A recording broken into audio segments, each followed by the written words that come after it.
Hey guys, and welcome to Death Before Dishonour, Season 6, the Grand Finals.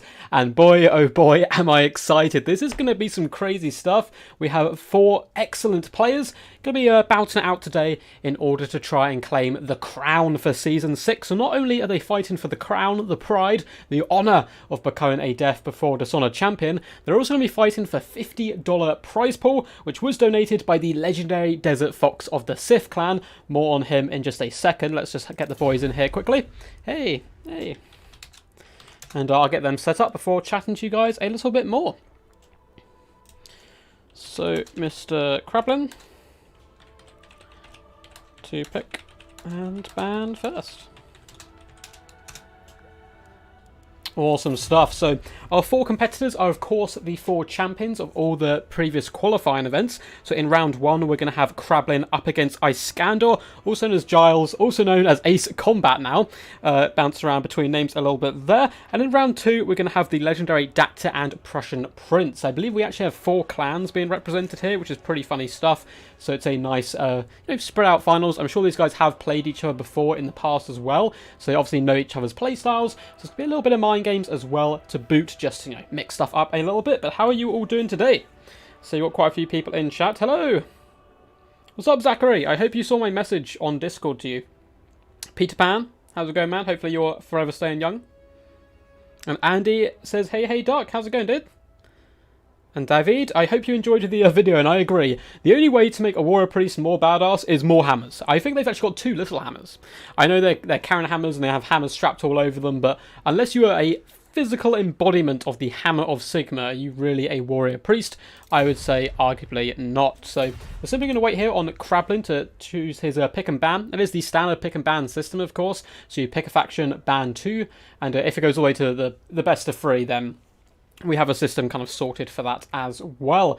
The maps today are going to be Troll Country to kick us off, of course, as is tradition, real blood and thunder affair. We then have Altdorf Outskirts and Schosterhafen to round up this first semi-final. 2 best of 3 semi-finals, best of 5 final. You guys know the drill by now. We're on to Season 6, so hope you guys have caught up. Yo, Mr. Krabs. Trying to see what Krablin is deciding, but perhaps he is thinking about this. What's up, Felix? Says, hello, Mr. Streamer. How are you doing? I'm doing fantastic. I'm very excited to basically just dig into this final and see some awesome games. This season has been crazy. I say that every season, but it seems to get more and more wild the further we go on in these seasons. So it's, yeah, some pretty awesome stuff. I'm just excited to see these guys in action. A lot of the players playing today have pretty unique favourite factions as well that you don't often necessarily see in the tournament display. We've got a lot of Bretonnian mains, Chaos mains. I think Krablin is also, I think he's a very good Vampire Counts player. I'm trying to think off the top of my head, but I might be mixing him up with his clanmate Tank there. But yeah, it's going to be fun stuff. How do I join it? DBD again? Shoot me a PM on Discord, man. And we'll get you set up. What's up, buddy? Seems like it's time. Oh, it is time. It is time. And it looks like Krablin is going to be whipping out Chaos straight out of the gate. Picking Chaos and banning Wood Elves and Vampire Counts. Says, sorry, just really hard to choose. No worries, man. There is no rush whatsoever. So, Chaos, a very dominant rush faction. Very good at that in particular. With a huge selection of awesome lords. Hopefully, fingers crossed, we get to see Sigvald in action. A big fan of him since the changes to not only just mass, but the changes he has had to himself. He's incredibly tanky. But so yeah, Krablin coming out of the gate. We'll have to see who Ace Combat does indeed, or Iskandar does indeed come with her to try and counter. Awesome, Zachary. I'll probably have to reply to you after the stream, but I will get back to you. Don't worry, bud. Waiting for some Dowie glory. Well, hopefully, fingers crossed. I'm not sure if any of these players are Dowie. They're definitely not Dowie mains. We may get to see some Dowie in action. What's up, Leo? And the Black Fawn, the man, the myth, the legend. How are you doing? Awesome, Zachary. See you later, man. Oh no, Leo, that sucks. I hate that if you've got like a computer which can't run Total War fully. It is a very demanding game. It's just there's so many units being moved on screen at the same time. It's a bit of a nightmare for some PCs to handle, so it kind of sucks when you're away from your good one at home and you can't play. But hopefully, I will bestow upon you some glory.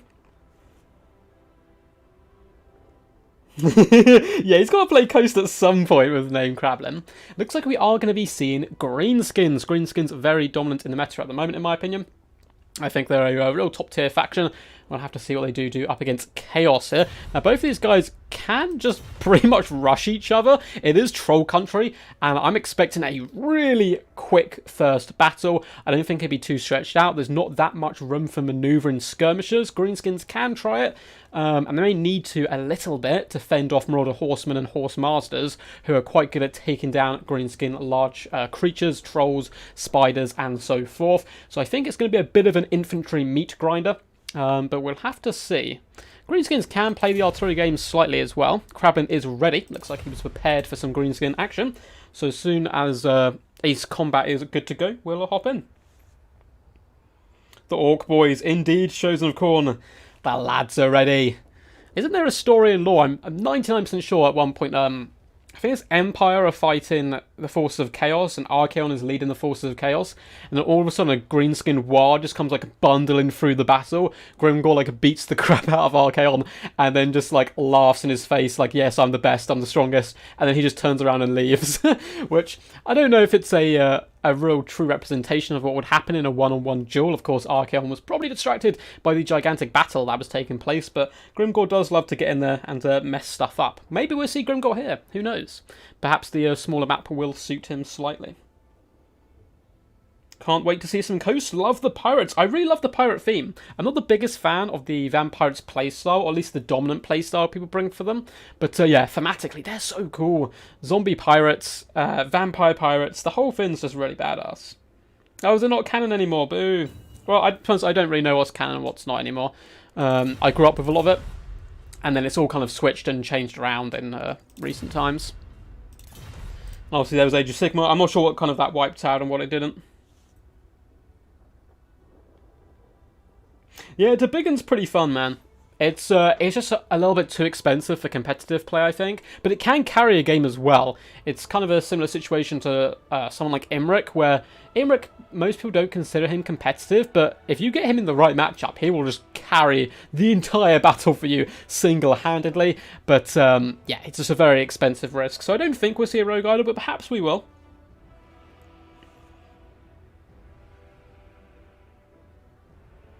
Oh, okay, so he did good, but then his army just got slaughtered. That reminds me of a 40k story, I think. There's some chaotic Space Marine commander or Primarch or something went to battle against the Space Wolves, and he like won the fight but lost the battle type situation. It slays kings. Yeah, Slayer of Kings seems pretty badass for sure. Let's have a little sip of my drink here to keep me alive. That is the good stuff. I've literally just been spending all day getting, like, hyped for this tournament. And I'm very excited for our second round as well. Prussian Prince and Dacta have been two big kind of players on the channel for quite a long time now, playing in multiple tournaments. I don't know if we've seen Krablin up until this season, where he's really started to kick off. And he's been pretty ferocious all round, so we'll have to see how this does indeed go.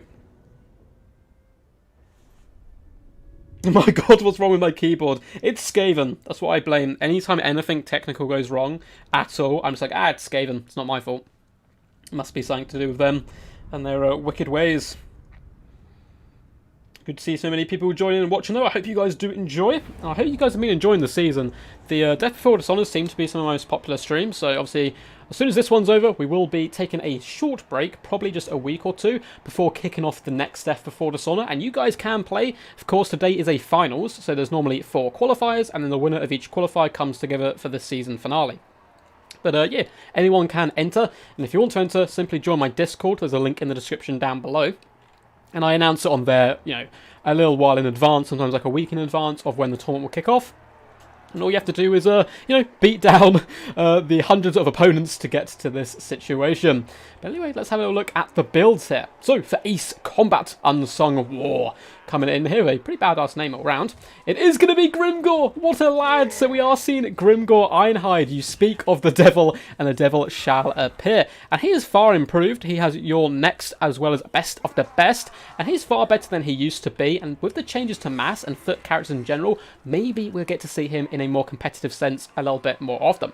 We have some Forest Goblin Spider Rider Archers dotted along in a nice core with some more group Mangy Marauders. But for the main battle line, we had 8 Peak Loons as well as Black Orcs. Looks like triple Black Orcs with Grimgor. What is this bad to the bones build coming straight out of the gate? We have an Arachnarok Spider as well as a giant River Troll Hag. Now she is coming with Spirit Leech as well as Miva, which is a very powerful effect.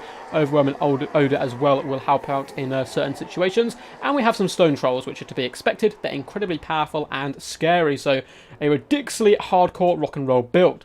Now, for the Forces of Chaos here and Krablin, he does have some Chaos Warhounds with Poison, escorting Chaos Knights with Lances. Big fan of this selection. Those flaming steeds with those skull-covered maniacs on top can do some really lovely shock damage to the Greenskins, who can sometimes suffer in the cavalry fight. We also have Forsaken in the front line with Chaos Warriors with great weapons dotted along, as well as some Mirror Guard. We have triple gold chevron chosen with great weapons. This is the definition of a hardcore unit. That is pretty much as elite as you can come. So we have to see how they perform here. More Chaos Warriors with great weapons and the Demon Spew on this flank, who are going to be escorting the weird Spawn, Regiment of Renowned Chaos Spawn, and they're going to be helping protected by some Chaos Warhounds with Poison. And for the leadership, we do indeed have the Giant Chicken, the Everwatcher. Maybe we should rename him to like a Giant Duck or something. But he is coming in with the spells, his Scroll of Power, but also coming in with Final Transmutation and Plague of Rust. Going to be an interesting game. Greenskins definitely have the skirmish core advantage here with these Forest Goblin Spider Rider Archers, but can the Black Orc core really beat down this many elite troops? As you can see, the triple gold chosen are going to be the centre of attention for all of those Bowfire. Good initial pick by Ace Combat. It's certainly what you want to do there and focus those guys down. Everwatch, though, is going to quite happily just muck up these Black Orcs and really kind of mess up any charges they want to make. And it's just going to bode pretty well for the Mirror Guard, but overall, it's going to... Chaos Warriors with great weapons are really going to need to help support these guys in that centre. On the flanks, you can see Chaos Warhounds are simply getting into position, probably going to want to loop in, either get some rear attacks off onto 8 Peak Loons, or start hunting down the Archers, who are putting lovely, consistent pressure onto the Chosen, who've also been Spirit Leech. These guys maybe will struggle to pay for themselves with so much damage coming their way. In the central pocket, the Mirror Guard as well have been completely hammered home. Grimgor is here, but the Final Transmutation has been used in a response, catching all of these key units, Black Orcs, the Big Boss, Giant River Troll Hag, Spider, which is a really nice pick, and the Chaos Warriors are great weapons, not doing too bad either up against the Black Orcs, especially supported by the Everwatcher himself. Now over on the right hand side, you can see these Black Orcs have been absolutely hammered home, Chosen supported by the great weapon wielding Chaos Warriors, doing a fantastic job really pushing their way through. And in the back lines, the Chaos Warhounds have managed to clobber home the Spider Rider Archers, and with this core offline, it's going to be a big struggle for the Greenskins. And it looks like an early throw-in of the Tau there, but I think overall the Greenskins at that point probably had lost, losing their range advantage. Basically having all the range offline. The Trolls simply would have been chased away by Hounds as well. It was going to be like a slow death by 1,000 cuts there. So looks like he's going to throw in the towel. And we'll pop on to the next match. So we do have Altdorf Outskirts up next. Let's change the scoreboard. I think it was a little bit of an early throw-in, but still. It was most likely going to be the end result there. So let's update this. And Krablin up to 1. Cool, we'll let these guys sort themselves up between them. So unfortunately, a little bit short there, but still. It was a very quick GG all round. Talk about money back, yeah. That was a big transmutation. I think it was an overcast one. Maybe I was wrong. But yeah, the Greenskins really kind of got hammered there, which is interesting because Greenskins are such a powerful rush faction. To get kind of counter-punched that heavy, I really would have been interested to see the kind of Golden Chosen. I wanted to just hop out the game so I didn't look at the stats, just to make sure no one had kind of accidentally left, like the lobby or dropped or something, instead of it being actually just a concede. Grimgor probably not is the best. Krablin very sad with Grimgor kind of getting destroyed there. But it looks like Ace Combat is now going to be going Bretonia, which I believe is his main faction, banning vampires and vampire counts. Not a big fan of the undead, but perhaps Krablin will go Tomb Kings, who knows, just to try and rub that undead kind of salt in the wound. Yeah, that's the truth. Like, going elite up against Final Transmutation can be pretty rough all around. But it depends. It really does depend, like, on the matchups and your playstyle. You can go wide, you can go elite, you can go all air, you can go heavy cavalry. That's the good thing about Total War Warhammer, for me personally, compared to a lot of the other Warhammer franchises, or not Warhammer franchises, the Total War franchises, is the diversity in which you can play. You really can do, like, so many different styles, which is why I'm such a big fan of it. Yeah, it can surprise. It is seldom used, though. It is, I feel like I like mixing 1 or 2 elite troops. Going full elite, though, can be really rough. It is possible to do with a few factions. In particular, Chaos are actually quite good with it. Chosen are absolute powerhouses. Anyway, looks like Krablin is going to be bringing Skaven here up against Bretonia, which is an interesting matchup. Bretonia have a ridiculous number of cav to really push through and punish Skaven back lines. But at the same time, Skaven have options in every single department now. There's almost no department where they don't have at least, you know, an okay unit. So they certainly have the tools to drag down knights and kind of pull them through the muck whilst doing long-range, consistent damage at the same time. So we'll have to see how these guys do play this. Hey, quack quack, Mr. Poison Ducky, how are you, buddy? Hope you're all good. Wood Elf PTSD. Yeah, a lot of players have been going Hawk Rider Sister combo recently, which is really powerful when you rock it alongside Ariel with Tempest. It allows you to win the air game up against factions you would normally lose to. So I understand the PTSD. And Ben the Barman, the OG. I believe the first ever winner of a Death Before Dishonour qualifier was Ben the Barman. He's here in the Season 6 finals. Looks like Krablin is ready to rock and roll. Has readied up early, trying to get in the mind games here.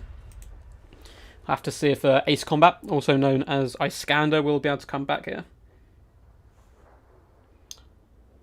Leo says, I personally don't like Black Orcs. Even in best case scenario, they just don't deal damage fast enough. They're not fast moving, and they can get cycle charged low leadership. Yeah, it's possible.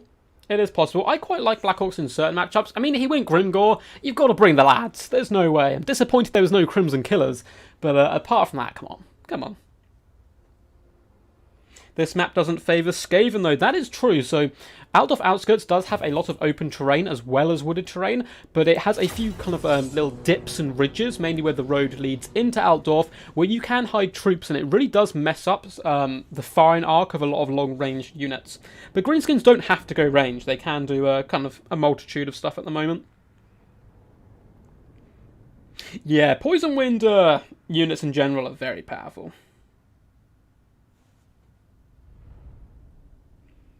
Colson says, hi all, I am new to the whole tournament thing. Is it required to change faction after a match? Yes. So, this is a best of 3. Once you've used a faction, you can no longer use that faction for the remainder of the best of 3.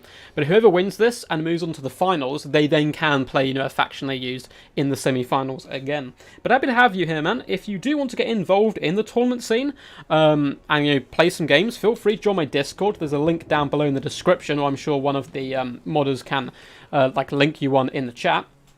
And we host tournaments on there. There's also a lot of experienced tournament player and new tournament players you can practice with and talk to. But anyway, let's hop in here and have a little look at the builds. And of course, we have the backbone, the true heroes of any Bretonian army, the peasant mobs.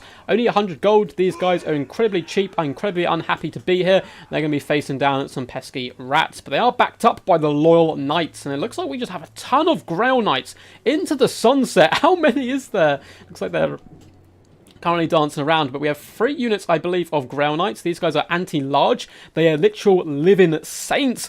They're elevated above mere mortals. They do come with magic damage. They have that glorious anti-large, so they're going to be able to basically run over all Skaven infantry as well as taking on some of the big nasty creatures. We have double paladin as well, who are going to be supporting the Fate Enchantress, one of my most hated and loved characters in the game. She's really quite cool, riding a real badass on top of that unicorn, but she is so slippery and a massive pain to catch. Coming with Earthblood as well, just to heal up those knights. Then the skies, we do have some Royal Pegasus Knights. Looks like 1, 2, 3 units. Going to be looking to try and break into that back line where possible.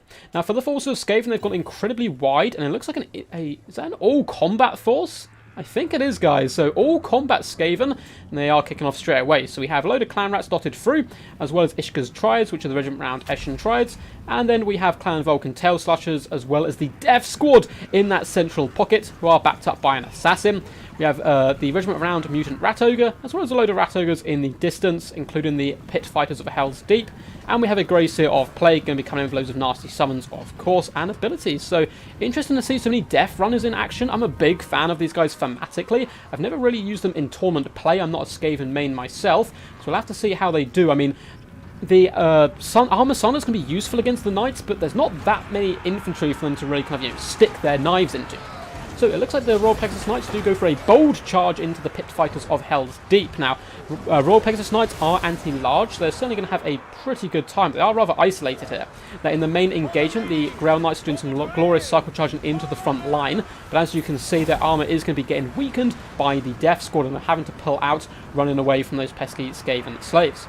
Over on this flank, a similar situation is happening where the Grail Knights come in, do some nice damage to the Rat Ogres, but are then forced off, taking considerable damage as they do so. It's a big heavy engagement on that left-hand side. In the back lines, however, it looks like this unit of Royal Pegasus Knights is going to be going down. The Pit Fighters with the Unholy Clamour popped, as well as the Hellion here, are doing massive damage to these Pegasus Knights, and they're really not having a good time just being clobbered down to the ground. As for the rest of the frontline engagement, as expected, peasant mobs are getting absolutely destroyed. And it looks like another really early concede there, coming in from what's his name, Iskander, which is not good at all. So I hope he's alright. I don't know, maybe he's got a bit tilted there. But it did look like the Skaven had started to take a bit of an advantage. But GG, I guess. So it looks like he's going to be dropping out, unfortunately. Maybe he wasn't in the mood so much to play today. See you in the final Scrabbling.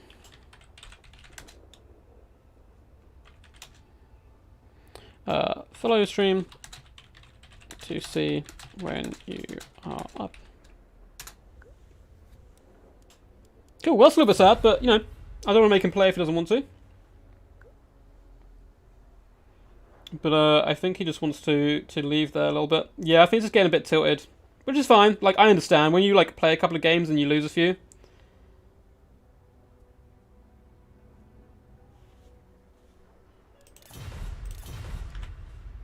But I think he dropped, so I think he actually left rather than desyncing or anything. Yeah, you're allowed regiment round. You don't have to worry about that, bud. That's only on quick battles. That was weird. But looks like we had the boy Doctor in here. Hey, man.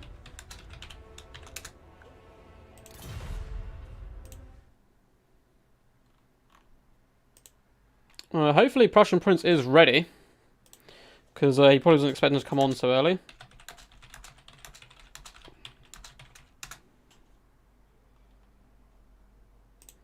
So I'll shoot him a little message, make sure he's all good. He's not one to get tilted very often. Yeah, I'm not sure. Yeah, check on him, Poison Duck, if you can. Make sure he's all good.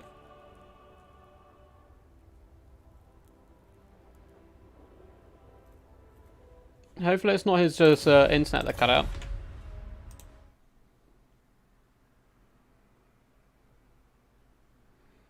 But we'll have to see. We get Poison Ducky to have a little word with him and make sure he's all good and it wasn't like an internet issue. So let's shoot him a quick message on Discord as well.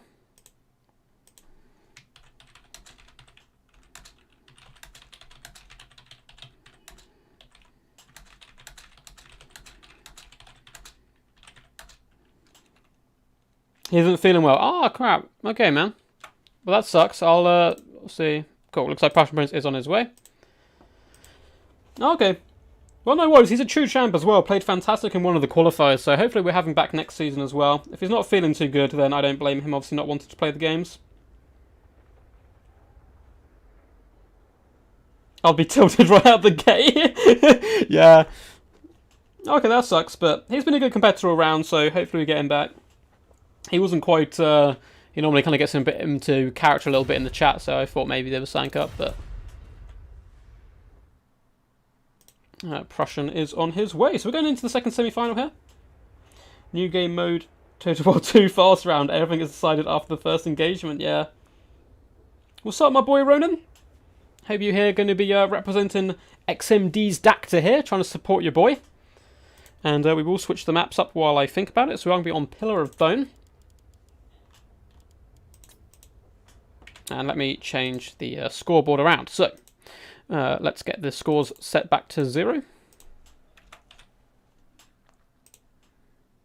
And on the left-hand side, we shall have the mighty Dacta, a fearsome warrior indeed. I believe he mains Wood Elves. He's very good with Wood Elves, so I think they're his mains.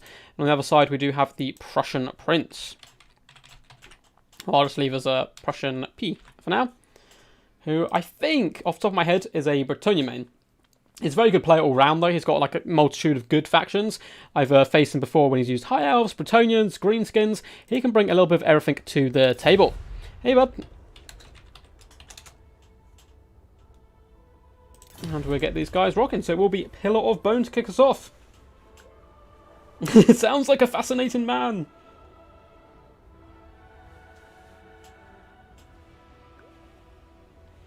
Oh god, I'd love to join the next tournament and get my ass kicked, get mad, uninstall the game and install it back because I love it. Oh, it can be bad, man.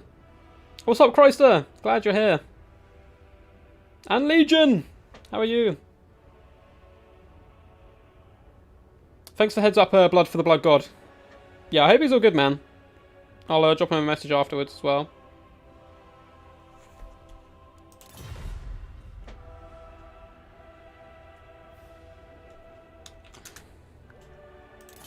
Nope, looks like Prussian may have dropped out.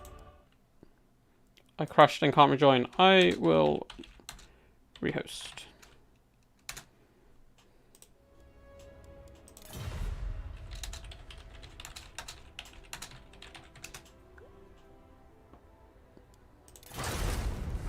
Let's open up a new lobby.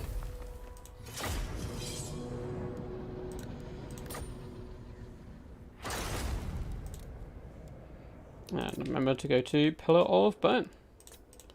Let's invite the boys back in. There you go, there's Prussian. And there indeed is Dacta. If it does it again, we'll simply get one of them to host and I'll join them. He's been put on timeout. His crime is pineapple harassment. Oh no, what's happened? What's happened? Hey, looks like they're both in. Hey, okay, it seems to be working now, which is all good. So I believe it is going to be Dacta. Oh, actually, let's have a quick little look at the list, just so I'm not wrong. Let's see who is picking and banning. It is Prussian Prince to pick and ban first. So, mighty Prince to pick and ban first. Cool. And the maps today are going to be Pillar of Bone, River Maxon, and Eschen. And one of these warriors are going to be hopping through to face Krablin, who's, I'm sure, in chat, getting ready, pumped up to face one of these true champs. That's free speech restriction. This is the problem of the new Duck Empire, which is being formed. Free speech is not allowed. Only bread. All there is bread. Bread is life. Bread is love. His pride won't allow him to admit that he loves pizza, pineapple pizza. Oh, Dacta coming in with vampire counts. Wild pick. So, oh no, it's Prussian Prince is going Greenskins, banning Vampirates and Lizardmen. I really like the Lizardmen ban there in particular. I think Lizardmen can, it's a pretty fun matchup all round, but I think like Chameleon Skinks and so forth are very powerful there. So it looks like Dacta is going to counterpick with the Vampire Counts. Now, I don't know if I've seen him play Counts before, so it should be pretty interesting. He's a player of good micro. That's why you normally see him with Wood Elves and so forth, darting back and forth. But it's going to be interesting now. Prussian Prince played some really cool tactics in the last qualifier, which he did manage to win, where he deploys very far back off the map, so he can kind of survey the enemy, but he doesn't really have to worry about that in this matchup. It's not like Vampire Counts are going to be springing loads of traps on you and rushing you straight away, but he's a good player and getting the front line just about to engage, and then he pulls it back, cycle charges in with a monster or cavalry, pulls back, and then when your troops are all kind of, groggy, they've just received a big charge from some knights or some trolls, as they're getting back up, that's when his front line whacks into yours, and it's pretty scary stuff. So we'll have to see. We will have to see. Who's your money on? Oh, I look away for chat for 2 seconds, and now people are talking about canned peaches. I'm so confused. I'm so confused. Yeah, I hope you guys are enjoying. It's been a interesting start. Obviously, 2 very quick games out of the gate, but there's still plenty more to come. A second semi-final and a best-of-5 final. So we should have some good games. It's certainly not going to be a quick game one way or the other in this one. Vampire counts are the definition of a grind fest. I mean, dwarfs as well can probably hold that title, but they tend to, if they're going to go down, they're going to go down scrapping. Vampire counts or Vanguard, let's go. I would be a big fan of that if that did happen. And how you doing, Neckbert? Hope you're all good. Ah, you're rooting for the classy Vampire counts.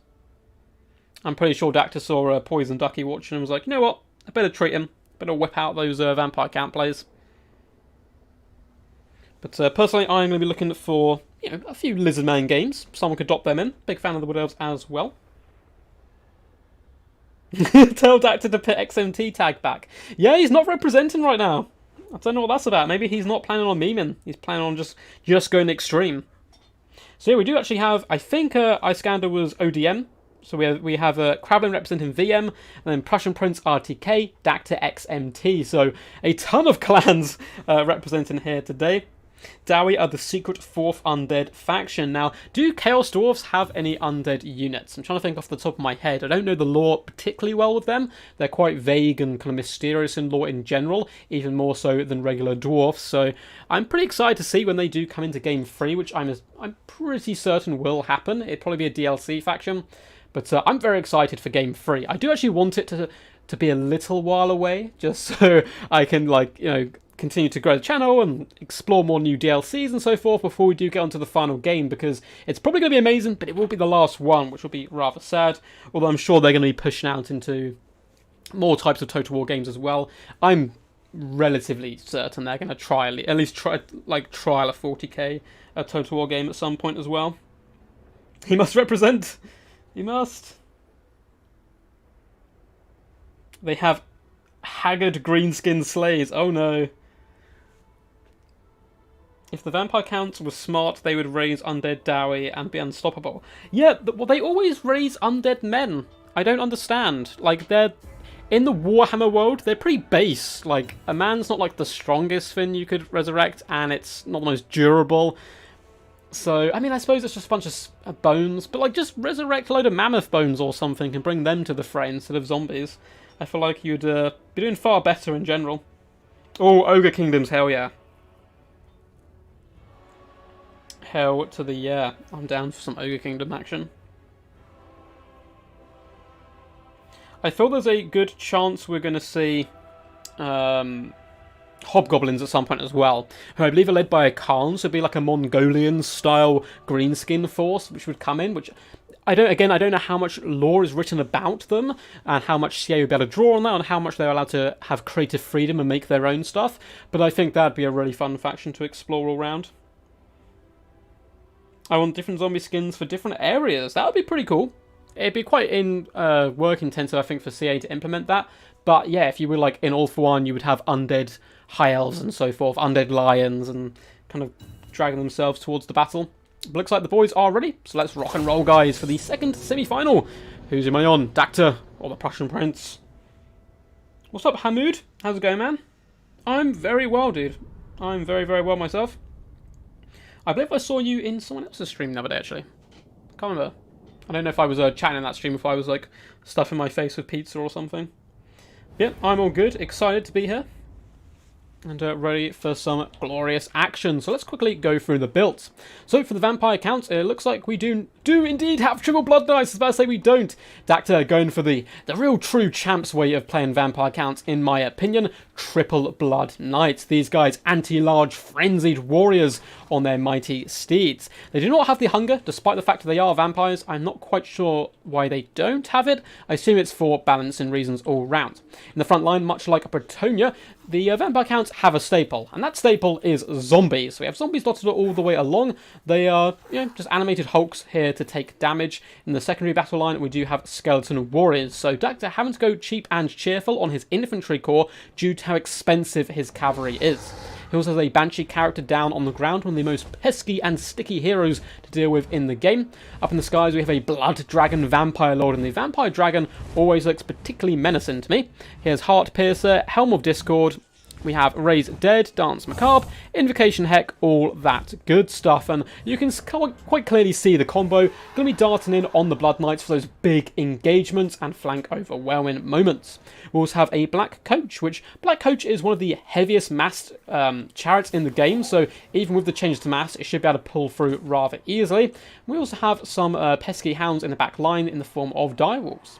Now for the forces of the legendary Greenskins, the lads are here, the lads are ready. And it's a front line of Savage Orc Biggins. Now, I'm a massive fan of this selection. They have pretty decent bonus versus large stats. If we look here, bonus versus large of 8 does really start to add up all round. So they can help drag down some of the larger threats that the vampire counts can bring, and they have decent enough stats to chew through the majority of their infantry. We have a Savage Orc Araboy secondary line. Now the reason you go Savage Orcs is because they have pretty decent melee capabilities, so if you summon zombies on top of them, which is one of the best way counts have to shut down range cores, these guys can simply turn around and fight them off. We have the 8 Pickaloons as well in the secondary line. Giant River Troll Hag with Spirit Leech. We have Snar Snake and a Orc Shaman coming with Fist of Gork and Gaze of Mork, I believe, are the spells. And then we have a ton of Goblins dotted throughout and some Orc Boar Boy Biggins. That is going to be quite a mouthful to say. The new cavalry, well not new cavalry, but new and improved cavalry I should say, anti-large, and they can go toe-to-toe with a decent amount of enemies, Black Knights and the like, but Blood Knights will certainly destroy them. And scurrying forwards, we have a little skirmish contingent of Forest Goblin Spider Rider Archers, who are going to have some okay targets, mainly going to be trying to focus down the Blood Knights, slow them down with poisons, and so forth. Blood Knights are going to be darting after this secondary unit, although the Blood Dragon Vampire Lord is pretty near, could maybe dart down there, try and get some free kills, and it even looks like the direwolves have been microed by Dacta. You can see he's trying to drag off their escape, and likewise Prussian Prince trying to whip back around, but it looks like he is going to get caught here. He should be spam clicking at the moment, and he's going to be pulling them back through the Savage Orc Biggins. Great micro by both players so far, because these direwolves do not want to stay and engage the Biggins at any cost, although the Blood Knights could maybe get a lance and charge in here, but it looks like, they don't want to risk it. They're going to get poisoned, slowed down, and it might be rather scary. Is the Blood Dragon Vampire Lord going to turn into a breath attack? Doesn't look likely, and the direwolves have been relatively dealt with at this point. So good play by both players. Blood Knights now going to be getting a full lance and charge into the Savage Orcs with the help of the Blood Dragon Vampire Lord. These Savage Orcs, yes, they have that nice bonus versus large, but this is a fight maybe a little too big for them, although they are going to have some missile support. Apart from that, the rest of the builds are kind of just vibing and chilling in their own deployment zones for now. Both players manically trying to micro this early skirmish game, and the Savage Orcs have at this point been terrified, and they simply get chased off the field, I assume by the Dire Pack, or maybe even just the Blood Knights, and then you allow the Direwolves to once again put pressure onto the Forest Goblin Spider Rider Archers. Giant River Troll Hag's getting a little bit close for comfort, perhaps going to be dropping a little Spirit Leech maybe, but at the same time, of course, counts do have that healing potential, so early skirmish games, even if they lose a bit of HP, they should be able to come back and recover quite nicely. Direwolves have now completely shattered the Savage Orc Biggins, and that's one unit down out of the gate. Early skirmish phase, yes, they've lost some health on the Blood Knights, but I think it has mainly favoured the forces of the Vampire counts. Blood Knights on this flank have lost a model, Brave Knight being felled by a pesky Goblin, and they're going to be trying to retreat, although more direwolves are once again on the prowl. Black Coach as well. Looks like it's going to be streaming forward now as the Greenskins decide, you know what, we've had enough of this pesky skirmishing. We're here to smash some undead skulls in. They're going to be pushing up, starting to redeploy. They are on the high ground for now. It looks like that Black Coach is going to stream up ahead. And in the distance, you can see those poor Forest Goblin Spider Riders have been caught by the Direwolves. They've got their charge animation off, which means they should be able to nip at the heels of these bad boys and start doing some okay damage, but they are being 360 no-scoped as they do so, which is a bit worrying for them. But the problem here for the Forest Goblins in particular is they're really low leadership. If they do break, they're going to simply get chased off the field. But anyway, back to the main fight. Blood Knights risking a charge into the back line on top of the Savage Orc Biggins, but it looks like they have been intercepted by the Orc Boar Boy Biggins, who have now been surrounded by some zombies as the Black Coach does dart through the back line. Although he's going to get pinned in by the Broken Tusk mob here, and the Blood Knights with a Mither have taken huge damage, followed up by a Spirit Leech. These guys are not trading cost effectively at the moment. I can see a big breath attack going to be coming down the line, perhaps. Nope, he stops, and he just lets go of a little burp, and he's just floating above the battlefield as more Blood Knights come cantering in here, and it looks like they are going to be able to terrify the Biggin away. Now, we do have a Spite of the Bad Moon going down, can give all these troops a lovely bonus versus large, but in comes the Blood Dragon Vampire Lord. Helm of Discord has been popped, and this big blob fight certainly going to Vampire Count's favour. We have Direwolves as well, who've whipped up and around this flank and charged into the rear, trying to break this formation. Now, the Greenskins have reorganised their defence. We have a load of archers on this right-hand side, who've got pretty much free range as to shoot in at the elite units, and the Blood Knights taking some massive damage now in the centre here. They did get an invocation the heck, but despite that, they're still down to only 22 models. Now, the Black Coach probably wants to start pushing its way into the back line, really forcing off the Orc Arrow Boys, as most of the units that can pin it in have been dealt with and driven back. It looks like Direwolves are going to be feasting happily tonight, jumping in, attacking the Orc Arrow Boys with the help of the Black Coach, of course. Once again, the Blood Dragon Vampire Lord has taken flight up into the sky. It's going to be hunting that little goblin booty. And we do have more skeleton warriors slowly starting to come into the engagement. Now, where are the Blood Knights? Looks like all three units, two of which have been heavily compromised at this point, but an upgraded Invocation the Heck is going to keep them alive, active, and a little bit more cheerful than they previously were. And they're now going to be darting in, trying to aim for this backline position. Looks like the Savage Orc Arrow Boys are going to be fleeing back. So that Black Coach is going to be a nightmare and a half to deal with. Simply pulling through, only up to 13 kills at this point, but there's relatively few units left in this Greenskin build which have the mass to pull it in. And as we've seen, both these players have fantastic micro, and a well-microed Coach can do some horrific damage. Blood Dragon Vampire Lord just trying to clear up some Savage Orc Biggins who do have Fist of Gork currently popped on them, allowing them to have that magic damage, so they should be able to tear through that Banshee very quickly, although the Black Coach comes streaming through to try and protect it as long as possible while that spell does wear off. Skeleton Warriors taking a little bit of skirmish fire, but they won't mind too much. It looks like the Broken Tusk mob going to be coming in for a lovely charge. Blood Knights are deciding to meet them in the field with a counter charge here. And yes, Broken Tusk mob do have anti-large, but they are far, far weaker combatants than the legendary Blood Knights. With that Blood Dragon Vampire Lord here as well as Escort, it's going to be even tougher with an Invocation Heck coming down. Ape Loons are going to be swinging, mainly only catching some zombies, unfortunately for them, before exploding into their own goblins in a bloody mist of a fanatical display there.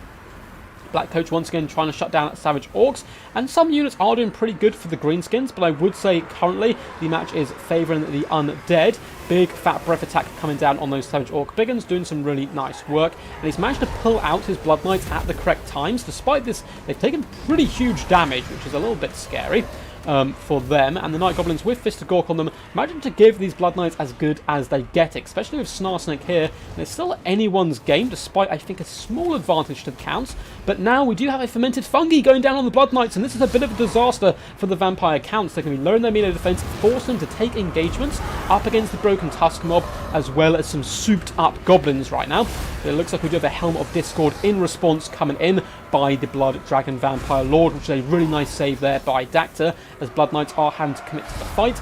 Banshee is going to be swooping her way through the battle line to start just chipping away at Snarsnake where possible. It's what she does best, so real key engagement going on here. Everywhere else across the battlefield, Greenskins are winning pretty convincingly. Savage Orcs are going to slowly tear their way through these Skeleton Warriors, and it's basically just the Blood Knights and characters left, although they have disengaged, really lancing into the Savage Orcs, but with the war popped, these lads are certainly no joke, especially with some Savage Orc Biggins here in support. They should be able to drag down the Blood Knights, and all of a sudden, think the Greenskins are in a pretty scary situation. The Blood Dragon Vampire Lord needs to support Blood Knights where possible, otherwise they're simply going to get dragged down by these relatively elite Greenskin troops.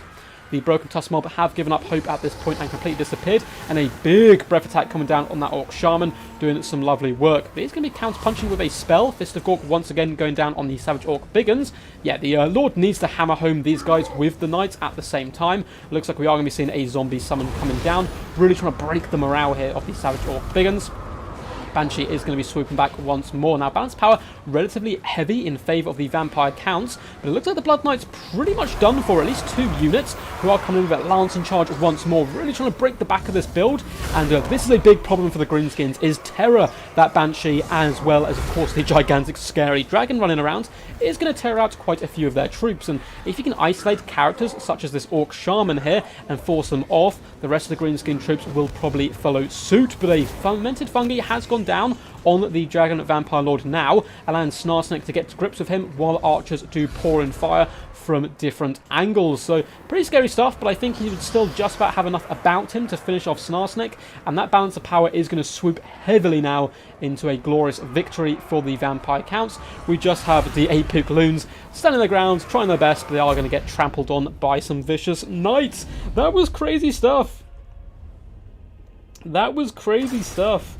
That was pretty aggressive play by both players. Glorious micro, especially in the early stages there, where we saw Dacta just about get a tiny bit of an upper hand over Prussian Prince, but then the Prince coming back with some glorious fermented fungi, almost coming in clutch and sealing the deal. He couldn't quite finish off those Blood Knights, however. If we look across the board, they got pretty damn good damage value and damage dealt on all the units, one of them struggling a little bit more than the others. But the real MVP here, of course, has to be the Black Coach, which still would have been alive at the end there, just disrupting the back line to allow the rest of the build to really hunt the enemy down and do good work. 8 Pukaloons, of course, a fantastic unit. 2.5k damage value for such a cheap unit is impressive stuff. I do love the Snarsnake and Savage Orc combo, but it wasn't quite enough there to seal victory. GG, that was a super tight game. So up next we do have River and Maxon. So let's let the lads know. River and Maxon up next. Cool, I'm just going to have a little sip of my drink. Change the scoreboard, and then I will come chill out with you guys. So, what did you make of that one? I thought it was pretty epic. Pretty epic. Certainly the best game so far. Of course, the first games were over rather quickly. But that game's still going to be pretty hard to top. Total War 3 does not have a release date yet, I don't think. Unless it's like dropped while I'm streaming. David the White Lizard, I'm doing great, man. How are you? Hope you're all good. And Malverde. If those who don't know, Malverde designed that glorious overlay you can see, which is so much better than my previous one, so massive shout out to him, a true champ of the people. But if we're talking about true champs, now I've got a load of people in here watching. I want to give a massive, huge, crazy shout out to Desert Fox of the Sith clan. He has donated a $50 prize pool here for the champion of today's tournament. So big round of applause for him. I don't know if he can make the chat, unfortunately. He did say he was very busy with work. But if you ever see any of the Sith clan knocking around, please do say hello. They're a group of really lovely people who mainly play historical Total War, but a few of their players are trying to get into the Warhammer scene. So yeah, always be very nice to them. If you want to join their Discord as well, you can find a link to their Discord in my Discord, or one of the mods can hopefully link you to them as well. I was trying to get an invite link, but it wouldn't let me for some reason. Discord has been a bit weird, but if you look in community resources on my Discord, you can find them. Find them there. Total War 3 will probably be 2022. Yeah, I would like it to be 2022. I think I'd give time for maybe 1 or 2 more DLCs. Or it'll be really late next year.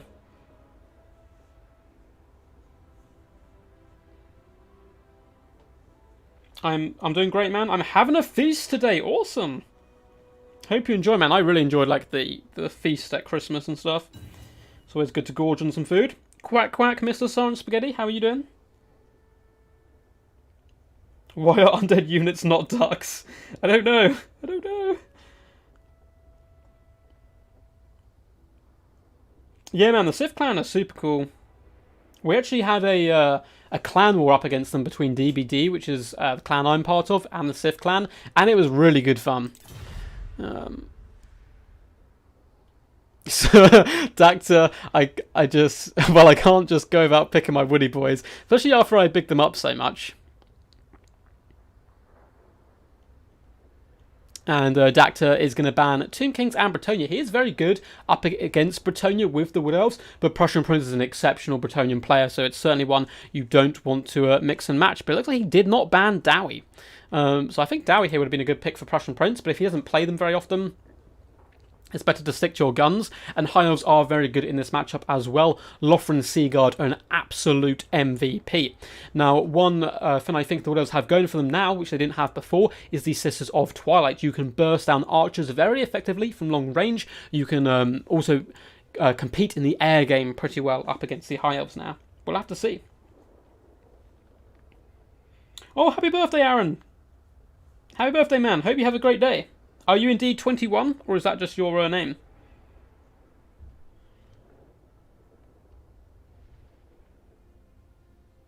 Oh no, Leo, are you having to dart off, man? Anyway, hope you enjoy it when you do come back. I'm sure it'll be a classical game. Yeah, Weight Watchers do wreck them, but again, it's kind of all about getting value, I suppose. Stalk Dragons, yes. Yes, yes.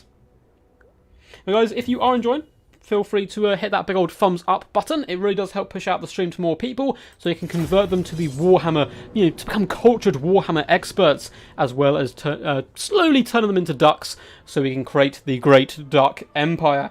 I just saw a really funny meme about a duck empire today, which I maybe post in my Discord or something. Yes, but yeah, feel free to do that, and feel free to subscribe as well if you do enjoy the Total War Warhammer content. We've had our best month for YouTube-wise, like subscribers and stuff coming in, and I'm really overwhelmed by the huge, crazy support. So a massive shout-out to you guys for that. It's all I do it for. It's all good. Anyway, here we go, and it looks like we are going to see some Zote action. So for the forces of the Wood Elves, you can clearly tell Dacta is a classy fella indeed.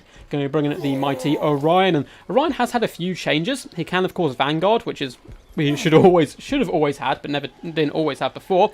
He also fires whilst moving, and he has some, I believe it's just physical resistance now, 20% rather than missile resistance, so he's going to be pretty deadly all round.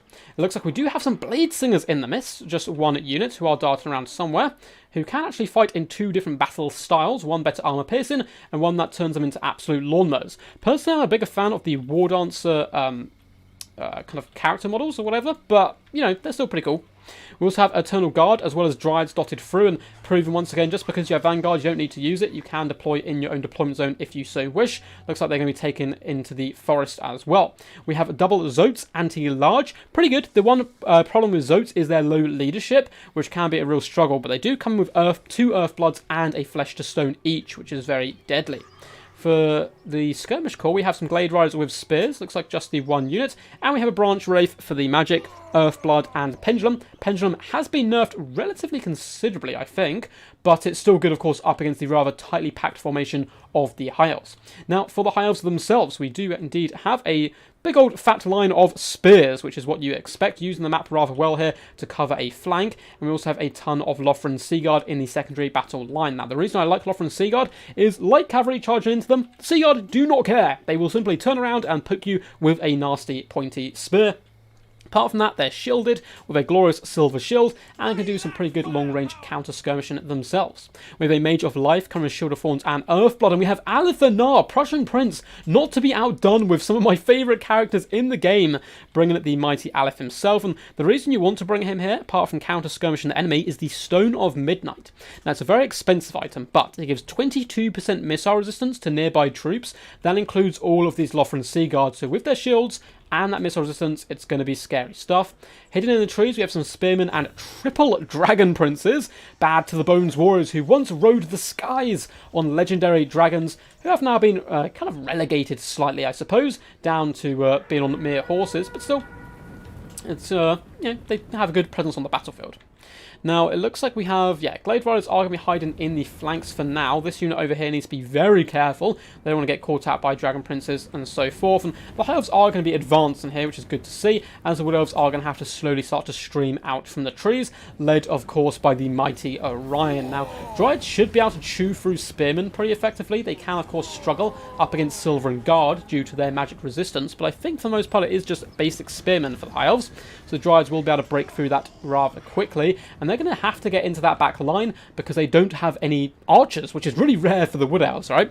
So normally you'd expect them to come in and really try to snipe out the Sea Guard and so forth, but instead they're going to be having to do it the old-fashioned way, get in there, chew through the enemy, and allow the Zotes to hammer home in the back line. But Zotes going to have a rough time, I think, here. Literally everything in this build, apart from the characters, does have a bonus versus large, which is a little worrying. You can see the Knights have started to push up this tree line slightly as well to get a little bit closer to their buddies, perhaps waiting to intercept anything which is hiding on the trees on the left-hand side. Wood Elves, of course, known for vanguarding rather angrily. So is it just now we have 2 units of Blade Singers? Blade Singers going to be very key here. Now the problem with them is they do come with a mighty 15 armor, which isn't good at all. They do have 20% physical resistance, which helps them out a little bit, but not huge amounts. It looks like Orion has already started to take a few shots coming in from Alephanar. Of course, he does have Cloak of Isha to heal him up in the late game. And he's Kobeing some of those javelins forward, slaughtering some of his high elf brethren there.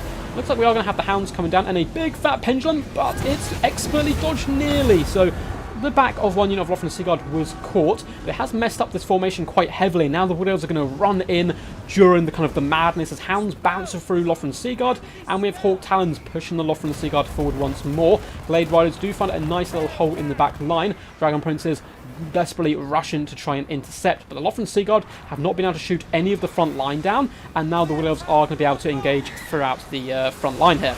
And Zotes come crashing in with a thunderous clap there, doing some awesome damage. And you can see the Blade Singers starting to do their nice little roly-polies, swinging into the Sea Guard, which is the target they want to get on. They're going to chew through them very, very, very quickly. You can see the Blade Singers on this side, with the Horn of the Wild Hunt popped, are absolute murderers. Look at these Spearmen health getting slaughtered, barely being able to touch the Blade Singers in return. And the Wood Elf Hammer really has hit home. Looks like we are going to see another pendulum come in. Once again, expertly dodged by Prussian Prince. A couple of the other units who were pinned in on Orion did unfortunately get caught a tiny bit. But the Wood Elf Hammer certainly has broken through the spear wall.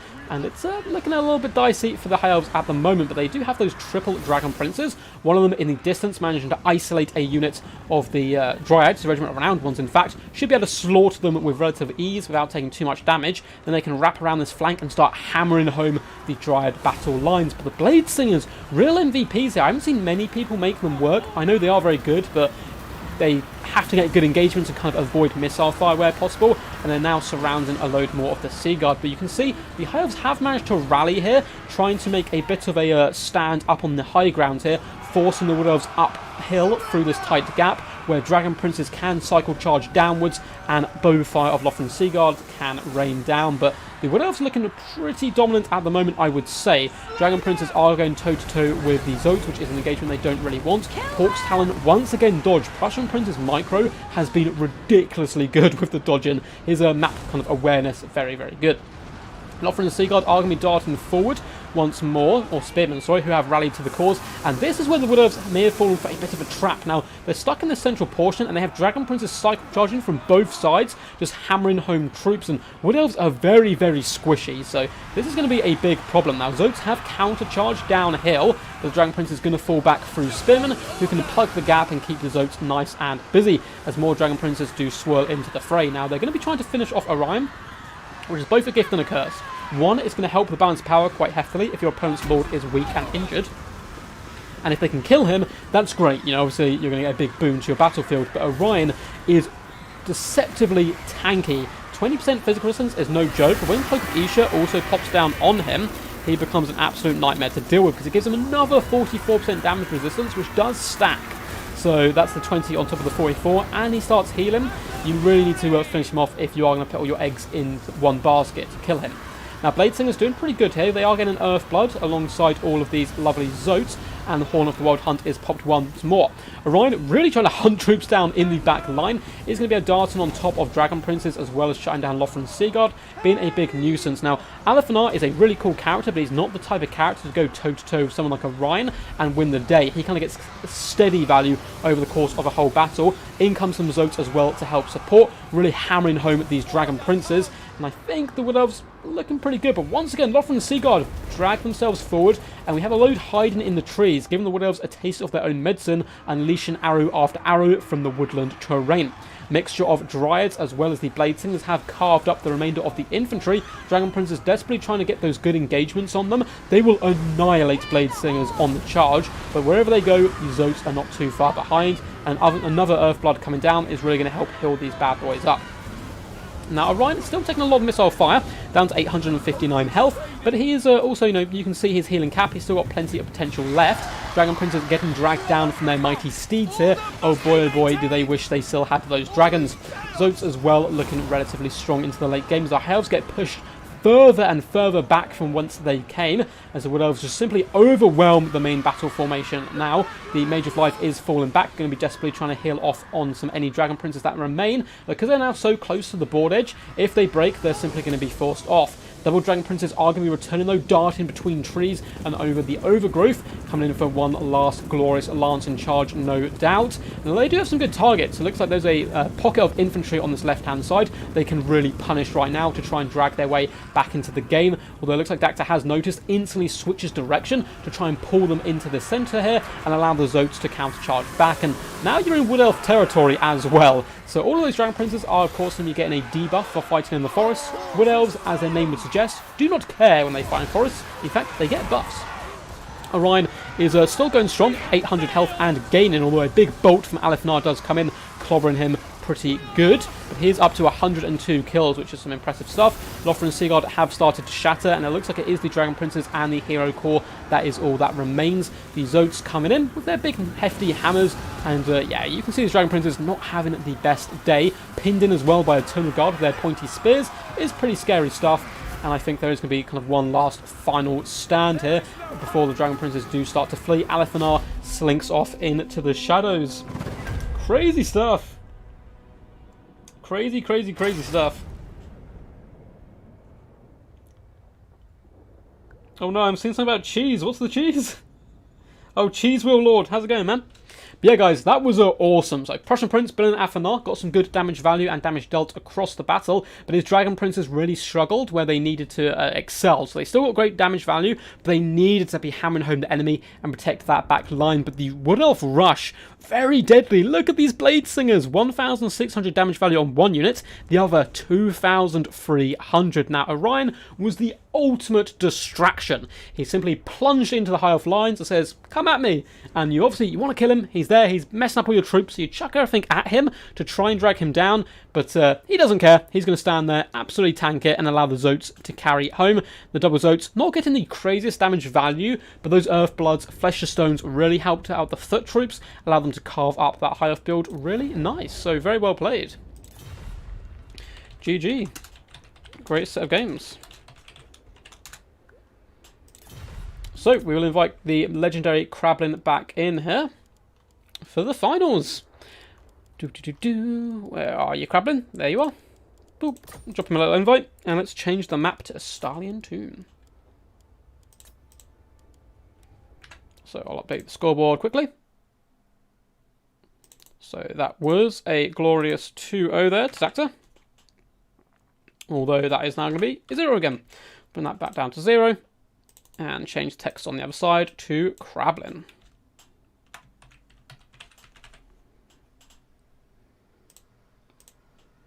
Bam, bam. Hope you guys enjoyed that set of games. That was some pretty crazy stuff. Hey, hey. One sec, I'll be right back. No worries. No worries whatsoever. Subscribe for the cheese god. Beep, beep. What has happened? What has happened? Is it just because what's beep boop? I don't understand. Well, thank you for whatever's going on. I appreciate it. Yeah, Prussian Prince coming in with the insane dodges, it just wasn't enough. I'm not sure what Beep Boop is. If someone can enlighten me, that would be great, but I really appreciate the Beep Boops. As we have a load of people here. Welcome, welcome.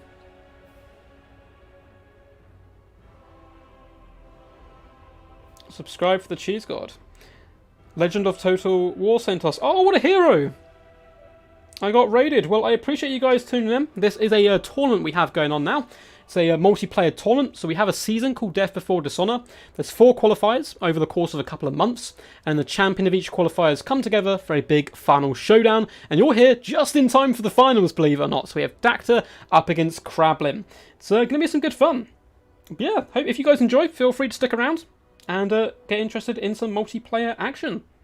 I know Legend of Total War is kind of the master of campaigns in general, although funnily enough, he was the first Total War YouTuber I ever saw way back in Total War Warhammer 1 days, and he was playing Bretonia in such a bizarre fashion, like on ladder, with a ton of polearms and Pegasus Knights, and it kind of was what got me hooked.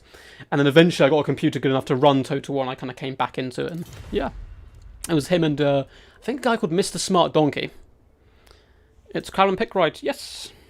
Yep. Cool. Let's have a little drink to keep me alive.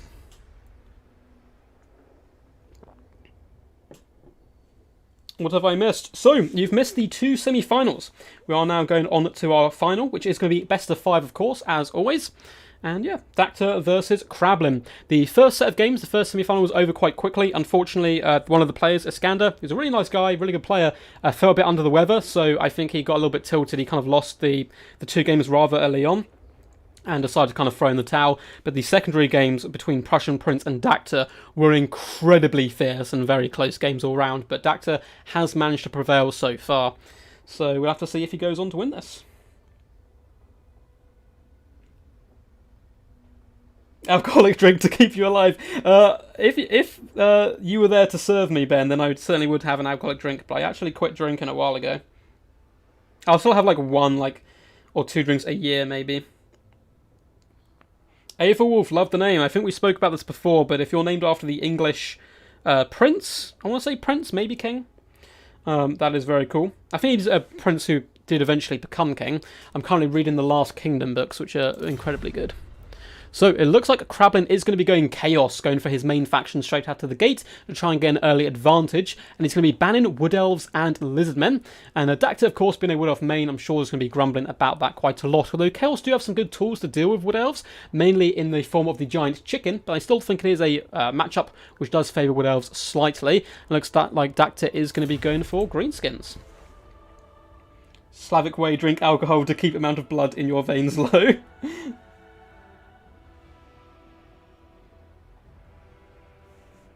Dark, you're probably the most underrated Total War Warhammer YouTuber. I can't wait to get the recognition you deserve. Thank you, Cameron. That means so much to me, honestly. I've had a few people mention stuffs before when they watch me and they're like, oh, I didn't know you were like this small. But yeah, it's it's tough to get your name out there, but honestly, people like Legend and people like Turin and Darv who have sent people my way is just so hugely appreciated. The Total War community in general is just absolutely boss. Yeah, Chaos have been seen a little bit more in tournaments. I think that could be due to our friend Papa Palpatine kind of rocking the stage on quite a few big YouTube tournaments and so forth with Chaos. Maybe have inspired them a little bit. Beep Boop. I don't know what the Beep Boop's about, but I love the Beep Boop.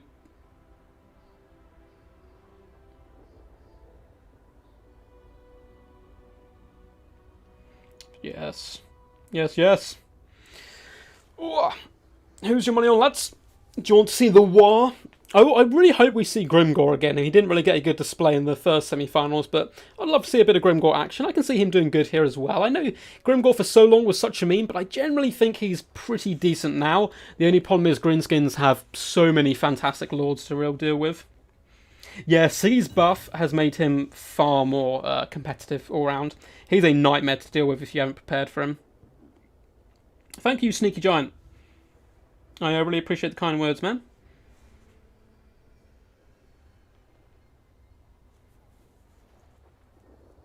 Palpatine the Prophet. Yeah, Palpatine was a prophet of the Chaos Gods.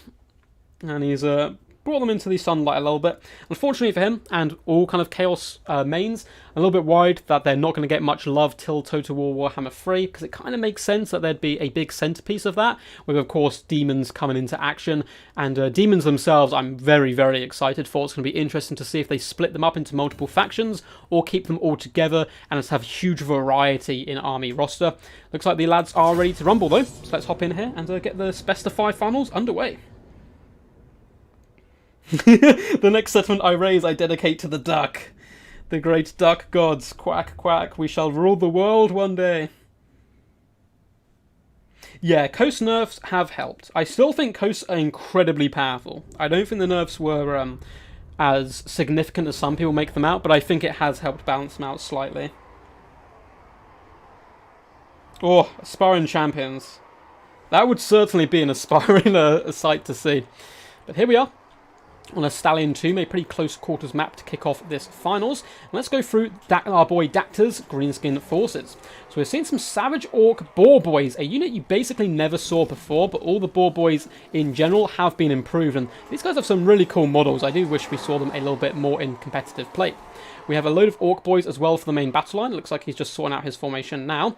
So it looks like we have, yeah, Orc Boys who are cheap, cheerful. They're the definition of cheap and cheerful, because they are incredibly happy to be here. And we're lifting their clubs and cleavers ready for action.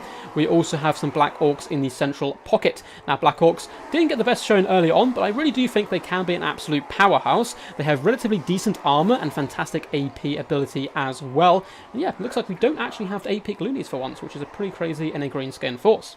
We do have some more Savage Orc Boar Boys in the back, so unit on either flank is going to be flanked either side of the Hammer of Gork, who's protected by some rather unlucky goblins who are sitting back on babysitting duty.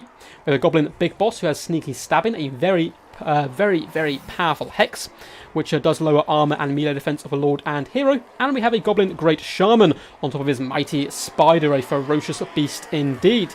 He's going to be coming in with vindictive glare, sneaky stabbing, and Gork will fix it, which is basically the competitive toolset. Now, for the forces of the Chaos, we do have some Marauder Horsemen over on this flank, which are going to be a necessity to help try and drag down the large threats, such as trolls and spiders that the Greenskins can bring. We also have some Chaos Knights with Lancers. We saw Krablin use these guys fantastically earlier on as well in the tournament, and they're going to be escorted by some Chaos Warhounds with Poison, who are allowed to slow down troops, allow those Knights to catch them.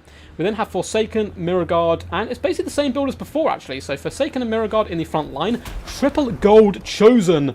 So cue the badass rock and roll music as they charge forward. We have the giant chicken god himself coming in with final transmutation and plague of rust. And yeah, we have the word spawn as well, regiment round Chaos Spawn. More skirmishers on the right hand side, supported by Chaos Warhounds. We're going to push back the greenskin forces, who are taking a rather defensive approach so far. And that Hammer of Gork is instantly targeting the chosen with great weapons, and that's a fantastic choice. These guys will be disgustingly expensive. I'm not sure off the top of my head how much money they would cost coming in with the triple gold chevron, but it's a lot, I can tell you that for sure. Vindictive Glare does finish off a weird spawn, killing one of those models and dragging them to their doom. And over on this flank, Chaos Warhounds are being peeled back as the Chaos Wolf Rise doing some lovely counter skirmish. They're a lot cheaper as well than the Horsemen and Horse Masters, so they should be able to trade relatively effective there. As the main battle line does get underway, the gigantic duck does come launching itself in to the Black Orcs, who are about to turn around and clobber him pretty good, but he's got fantastic mass, should be able to pull himself wide, and the big spider is going to be chittering its way over, looking to feast on some of those feathers. But in come the Forsaken, rushing in with the help of the spawn, should be able to pummel down the Black Orcs rather effectively, and along the line the battle is underway. Savage Orcs actually going to be taking the charge as well from the Forsaken. It looks like half of them may have got their animation off, and this is going to be the definition of an absolute meat grinder. These two troops, huge damage dealers, not the greatest staying power, are going to chew each other apart, as Mirror Guard do go toe-to-toe with Black Orcs. Now, over in the far side, it looks like it's going relatively well for the Greenskins for the most part in the skirmish engagement. They'll be able to finish off these Poison Warhounds and push away the Horsemen from key targets, so it looks like they are being supported by these Savage Orc boys. The big, nasty Saffariel, the Everwatcher, is floating back, and a fantastic final transmutation Overcast has dropped down, doing huge damage to the Goblin Big Boss. Not too bad to the Great Shaman as well, but it's going to help force off those Orc boys who are struggling right now up against the weird spawn. And in comes the Everwatcher into the back lines, and without the Boar boys kind of following him around everywhere he goes, he's simply going to have absolute free reign to jump in the back line and finish off the Hammer of Gork. But it's staying alive and active for now. Looks like he's going to be floating back to try and support the triple gold chosen and feast upon some of these Savage Orcs. So very close game so far. Black Orcs are trading relatively effectively up against Mirror Guard in the centre of the battle. But apart from that, it's kind of chaos all round the place, to be honest. Backline has now been completely shut down. Hammer of Gork is going to be finished off and chased off the field by some Marauder Horsemen, and they're getting good engagements, isolating troops all round. But losing the main battle line is a little bit of a worry for them. Goblin Great Shaman is going to be sticky to deal with in this endgame as well, unless these horsemen can get free and clear of greenskin skirmishers. Weird Spawn running for the hills at this moment, up to only 14 kills. They did really help do some pretty decent damage, over 3,000 damage onto Black Orcs to try and drag them down. But you can see Chaos are now managed to isolate lone units of Greenskins and Black Orcs and just crumple them and finish them off. They've gained the mobility advantage with the help of those Chaos Knights, and they're dancing around now, chasing down Black Orcs, and it looks like some Greenskin skirmishers are kind of being spread to the winds all around the battlefield. Ooh, if we pop over here, looks like we are going to see a spell come in perhaps onto the Everwatcher. Looks like it may be cancelled here by the Goblin Great Shaman, who's trying his best with a Plague of Rust overcast on him. That's minus 60 armor, which is certainly not going to bode very well for him. Although he does have some Spider Rider support coming in, poisoning all these nearby troops. It looks like he's just about going to be dragged down, and Greenskins without their leadership really tend to struggle. And I think if he gets chased off here, and I don't think there's too much left, to be honest, Adapter can use to rescue the situation, I think the Chaos are going to be taking the victory here. So the lads not having the greatest tournament for themselves so far. Plague of Rust still active on this point, does last a long time, although it looks like for the most part the Chaos are quite happy just to hammer home the lads who have decided to stay rather than chasing off the Goblin, which may be a tiny bit of a mistake. You certainly want to try and drive off and, if possible, kill the enemy lord any opportunity you get. You simply do not want to allow him to return and rally the troops, although the Greenskins look like they're going to be following suit at this moment of their lord. Goblin Big Boss desperately trying to hold the line here, but up against very elite Chaos Knights, as well as the Weird Spawn, looks like he is going to be darting backwards. Although the Goblin Great Shaman has rallied to the cause, he's going to be finding an overcast of Vindictive Glare, but the Everwatcher is incredibly tanky, and even with the Goblin Big Boss there to help support, it is going to be game over. Even just being near the battlefield is going to force off this Goblin Great Shaman. Very awesome game, pretty close and hotly contested affair right there, but Krablin is going to be taking a 1-0 lead in this best of 5 finals. What did you think of that one, guys? That was wild stuff. So all round, the Everwatcher was a real MVP simply because of the harassment he managed to bring to that Greenskins build. It's really hard to have a back line, let alone artillery, up against this mighty beast. 10,000 damage dealt as well really did aid him. But the main thing was probably winning the skirmish game, which is due to the Chaos Knights as well as the Poison Warhounds, helping to assist the Marauder Horsemen, and in late game they could just throw in those javelins and eventually drag down the mighty gigantic Spider, who did pretty good for himself as well. Black Orcs holding the line, but not really getting too much value. This one unit being the kind of standout though, doing over 7,000 damage. Hammer of Gork as well, failing to pay for itself there. But GG's. So on to the next map, which is going to be Gorgazan. Where are you? There you are. I'll change the scoreboard and I'll come chill out with you guys while they sort out their picks and bans. So the mighty Krablin is going to be one up here. Boop. And let's pop back in. So once again, guys, to everyone who has joined a little late here, this is the grand finals of this season's Death Before Dishonour, and it's the finals of the grand finals of Krablin taking a 1-0 lead. And these guys are fighting both for the honour of being champion, but also the legendary Desert Fox of the Sith clan has also donated $50 to the winner, which is making him the true MVP here, really. Just gonna have a little bit of a drink here to keep my voice alive. Yeah, always starts to die a little bit after a couple of hours of streaming. Well, I think we've been pretty quick today. Goblin Spears, 0 kills, sad face. I agree. Yeah, the Rock Lobber didn't do too great in the end. It was just a huge swarm from the Chaos there, really kind of shut Dacta down, unfortunately. And it looks like he's going to be going Empire. Yeah, so Dacta picks Empire, bans Dowie, and Bretonia. We have a Total War Warhammer 1 showdown. The forces of the living take on the forces of the dead. Vampire Count's been represented rather well so far in this season in general, but particularly in today's stream, which is nice to see because I think Vampire Count's probably the weakest of the undead factions, but if you get a player who knows how to use them, they can really punch way above their body weight and kind of turn any good fight into a massive grind.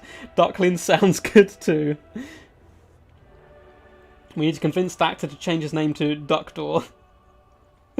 So he has the favour of the horned duck, yes.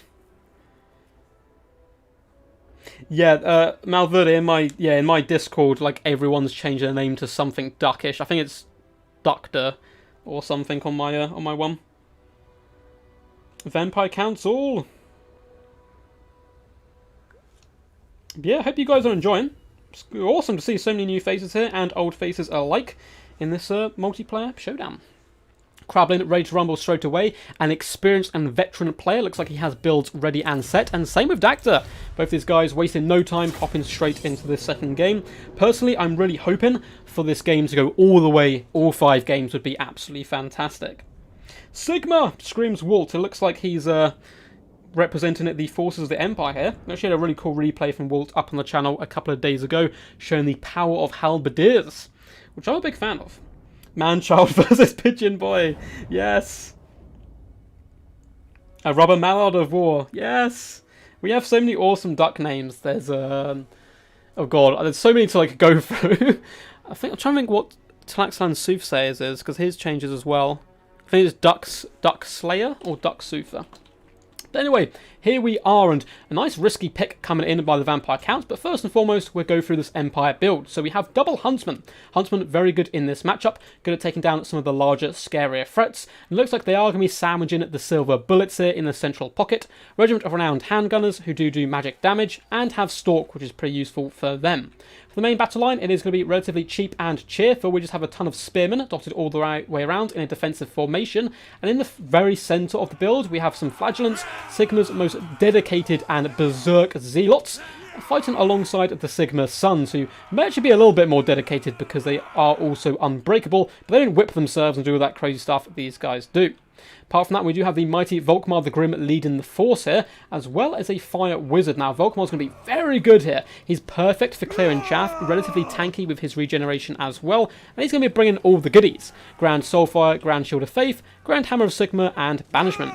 With a Bright Wizard with Burning Head, Flaming Sword of Ruin, and Fireball. I'm a big fan of the pick here of Flaming Sword of Ruin. Giving fire damage to all of your troops really helps pull through some of those really annoying undead ghoulies. Now we have Knights of the Blazing Sun as well, dotted in the back line with some Empire Knights. Probably going to be hammering home through the centre portion. You don't need them in the flanks, there's no back line to break into. Now for the undead hordes of Krablin here, we do have some more glorious Blood Knight action. We saw them do pretty well in a previous game. So we've got Blood Knights, it looks like just the 2 units, one on either flank, and we have the Chillgeist, Regiment of Renowned Hex Wraiths. These guys are a very risky pick because if you have fire damage, or not fire damage, sorry, magic damage, which they have in abundance with that Flaming Sword of Ruin as well as Volkmar, they could be in trouble, but still causing terror and pushing into the back line can do good work. Of course, we have just a ton of zombies dotted all the way along the front line, mixed in though are going to be some crypt ghouls. These guys particularly gruesome looking as they kind of golem looking guys scurrying forward with that poison damage will help them chew through troops rather quickly. We also have the Dire Pack pushing on to some outriders with grenade launchers who I missed, and then we have White Kings for the rest of the leadership, 2 units, and then we have Heinrich Kemmler on horseback, Invocation of the Heck, Dance Macabre, and Raise Dead. So of course the Empire will be taking a rather defensive formation at this point, and these outriders will obliterate so many troops if they're allowed to fire. Now they're a little bit trickier than your average skirmish cavalry to control, and that's because they do not have 360 line of sight. They need to wheel around and kind of line up shots, which means they can be kind of counter skirmish relatively effectively. And of course, Vampire Count's not known for their skirmish play all round. A little bit risky here though, getting a little bit close to those White Kings who are going to chase them and the Bright Wizard off. And it looks like a summon coming in just a tiny bit too late to pin in these troops. Volkmar as well going to come say hello to the White King and try and force those guys back. But double White King is certainly no joke. We'll be able to do some big burst damage straight out the gate onto Volkmar, but he's going to use his large mass simply to pull back to his own troops. Although these silver bullets are currently not in position, which is bad news for them. Grenade launchers firing into zombies, which are a summon, so it's a bit of a waste of their ammunition. But, you know, still a dead zombie is a good zombie. Huntsmen are now starting to shoot into the Chillgeist, but they really do need some help. Scavascape coming down, 2 lots in fact, from those White Kings, doing good damage along the front line of the Empire troops. As the Outriders have now found themselves in a nice little pocket in their own formation, they're going to have to shoot over top onto these Crypt Ghouls and do some really nice work. Volkmar desperately on the run, double White Kings not going to be given up here, and with the Dance Macabre popped on them, they have the speed to catch up as well, although he is raining holy hellfire of Sigma down upon the enemy, which is annihilating all nearby troops, so good play by him there. Backline is a little bit messy. We have some zombies coming down on the silver bullets. We'll be able to chase those guys down, although there is cavalry support, although for the most part they have charged into the front lines so far. Big banishment coming down, going to catch a few of the Chillgeist as well, doing disgusting damage to them. Almost none of these models will be able to escape this portion. They do wave a lovely Invocation of Heck. Good reactions straight away from Krablin there is going to bring those guys back into the fray. Crypt Ghouls and zombies alike getting exploded though by the banishment. Huntsmen as well have been shut down. Silver Bullets trying to flee and find a little kind of safe haven back here, maybe protected by some of the Empire Knights to rain fire in, but the Empire Knights struggling up against Blood Knights themselves, getting pulled down. These vicious vampires do not care if you're a mighty knight of mankind. They will easily slaughter you on the end of their lances, and the force of the Empire in general in mass retreat at this point. And it's hard to see them kind of getting any way back into the game. And it looks like Dacta is going to concede to an early 2-0 lead here by the legendary Krablin himself. Dacta on the back ropes, probably going to be whipping out the Wood Elves next. We'll have to see how it goes.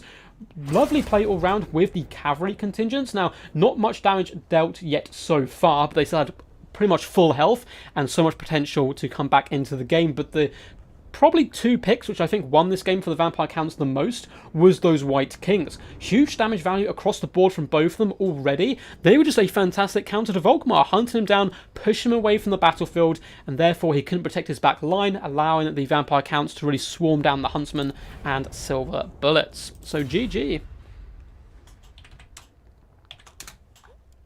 Yeah, the alt drag bug. I think Dacta, unfortunately, kind of moved a lot of his Huntsmen and Silver Bullets out of position, which sucks. That happened to me the other day, and I was kind of confused why it happened. But yeah, there was a bit of a bug where, unfortunately, you can drag all your troops kind of wide a little bit. Alpine Ridge up next. Cool, cool. Let's update the scoreboards, and I'll come chill out with you guys, see what your thoughts on the game were. But Krablin taking an early 2-0 lead here. Can the legendary Dacta drag it back? He certainly is a player with the capabilities to do so. So let's have a little drink here. There we go. And I can chill with you guys. Krablin is good at micro indeed. Oh yes, Krablin is a player I would call scary to face. When you see Krablin, it's like, hey, it's Krablin. He's a really nice guy. I want to play him. And then you realise it's Krablin and you're doomed. And it's a little less fun then. His micro is scary. Yeah, it randomly like breaks formation. That's a problem. But we'll have to see how that comes back. I'm expecting Wood Elves, but Krablin may come in with a kind of faction which the Wood Elves really do not want to face. Kimmler finally made Vlad Daddy proud. Are you proud of me, Dad? He screams as he starts to decapitate Volkmar's head there. Yes, Chillgeist are very good for counter-skirmish because of that ethereal state. They're really good at pushing back Outriders, Pistoliers, and so forth, but if they get a Flaming Sword of Ruin popped on them, all of a sudden the Chillgeist are in massive problems. Looks like Krablin is going to be bringing Wood Elves here, maybe trying to get into Dacta's mind, saying, you know, your favourite are Wood Elves, eh? Well, I'm going to take Wood Elves back. You'll have to slaughter your own kind if you want to fight here. Hey, Way, how's it going, man? Good to see you in chat. Hope you're all good in the herd. Dacta time to bring the Dari firepower, says Mounting King. Let's pray. Unfortunately, I don't think Dacta likes to play Dari, unfortunately. So Dacta wanted to go greenskins, but he's already brought greenskins. So it was a Wood Elf pick by Krablin, banning Dowie and Lizardmen. So Krablin's certainly not a fan of chat, definitely doesn't want Dowie in his face. And I think that's a good ban all round. Lizardmen, it's an even matchup, depends on your playstyle, preferably. Dacta is going to be forced then to whip out the Tomb Kings, perhaps a faction he's not so used to playing. He still kind of has his big guns, the Wood Elves in the back lines, or in the back cards, I suppose, but he may not get a chance to use them, which would be quite unfortunate because he has some really lovely Wood Elf micro play. Yeah, Hammer of Sigma, Silver Bullets, Flaming Sword. But yeah, they are pretty fast. What's up, Dying Sun? How's it going, man? Glad you could catch the stream. So good to see you here, man. If you guys are enjoying, feel free to hit that thumbs up button. It kind of pushes the stream out to more people. We can slowly convert them into the Warhammer clan, as well as slowly, brainwashing them to kind of start worshipping ducks, like all good citizens of the Great Duck Empire shall do. And if you do enjoy Total War content, I do predominantly do multiplayer. Like replays and streams, tournaments and big events like that, and occasional campaign stuff as well. Feel free to subscribe to stick around. But again, obviously no pressure. Dacta, yep, going Tomb Kings. Now, Tomb Kings is one of those factions I love thematically. They have some of the best models in the game. I would argue the Tomb Scorpion is one of the best designed models, aesthetically, kind of look-wise, but I don't play them too much. And they have a few big weaknesses as well.